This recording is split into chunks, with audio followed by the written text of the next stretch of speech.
Lənkəranda antibiotik inyeksiyası 32 yaşlı İmran Məmmədovun həyatına son qoyub. Hadisə rayonun Viyan kəndində baş verib. Video operator İmran Məmmədovun hərarəti yüksəlib. Yaxınlarının sözlərinə görə evdə ona qonşu tərəfindən antibiotik iynəsi vurulub. Onun halı qəflətən pisləşib və evə təcili tibbi yardım çağırılıb. Lakin həkimə qədər ölüm faktı qeydə alınıb. Antibiotik inyeksiyası hansı hallarda ölümə səbəb ola bilər? Qarşıdakı materialda. 1 yaşında uşağımı xəstəxanaya qızdırma ilə aparmışdıq. Həkim ona antibiotik probnik yazmışdı.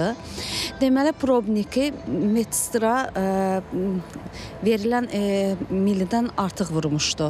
Uşaq komaya düşdü, güclə həyata qaytardılar. Mənim uşağımda travma qaldı, yüksək allergiya xəstəsi oldu. Eşitdiklərim, bildiklərim ölüm hadisələri olub. Elə antibiotik qızdırmalı olub.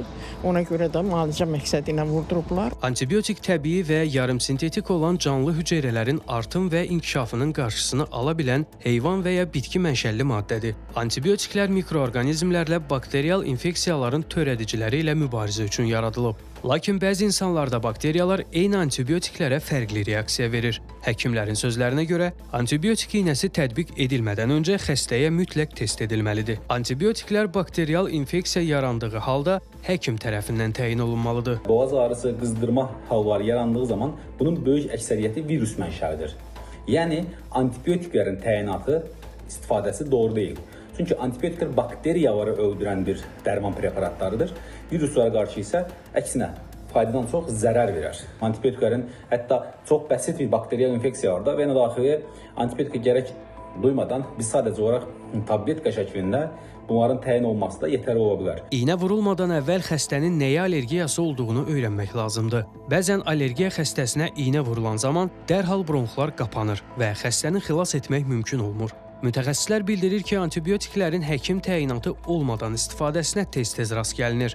Bu dərman preparatlarını xəstənin yaxınları, həkim olmayan şəxslər vurmalı deyil. Ev şəraitində antibiotiklərin birbaşa vena daxili və yaxud əzələ daxili təyin olunması doğru sayılmır. Ev şəraitində vena daxili və yaxud əzələ daxili antibiotiklərdən sonra insanların vəziyyətinin ağırlaşması, ev şəraitində allergik reaksiyaların yaranması hallarını tez-tez müşahidə edirik biz. Bu reaksiyaların bəziləri də hətta ölümə qədər gətirib çıxarda bilər.